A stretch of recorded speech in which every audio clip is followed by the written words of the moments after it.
Vermi compost প্রদর্শনী একটি project. এখানে আমি নিজ বাড়িতে ভার্মি কম্পোস্ট উৎপাদন করি। এখানে 4টি ইউনিট ব্যবহার করা হয়েছে।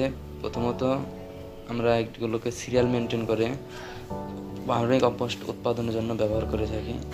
ভার্মি কম্পোস্ট উৎপাদনের জন্য প্রথমত আপনাকে সরাসরি যে গোবরটা পাওয়া যায় সেটার ভিতরে কেঁচো দেওয়া যাবে না, কিংবা সেটা থেকে সরাসরি সার উৎপাদন করা যাবে না। প্রথমত সেই সারটিকে 30 থেকে 35 দিন একটু পচিয়ে নিতে হবে, কিংবা এর গ্যাস দূর করতে হবে। যদি আমি আরও আগে দিতে চাই তাহলে 21 দিন এটিকে হাত দিয়ে নাড়াচাড়া করে এটি সম্পূর্ণ বায়োগ্যাস বের করে দিয়ে তারপর সেটার ভিতর কেঁচো ছাড়তে হবে।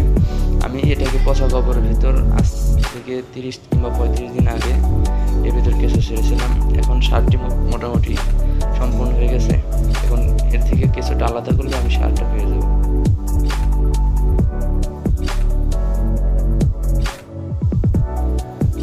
আমার সারটা আরও কিছুদিন আগে কমপ্লিট হয়ে গেছে। তারপর আমি একটু দেরি করেছি, কারণ এর ভিতরে কিছু কেঁচোর বংশ বিস্তার হবে, এর জন্য আমি রেখে দিয়েছি। দেখেন কেঁচোর ডিম ফুটে বাচ্চা বের হয়েছে, কারণ এটি 40 থেকে 50 দিন কেঁচোর বাচ্চা দিয়ে থাকে রেগুলার।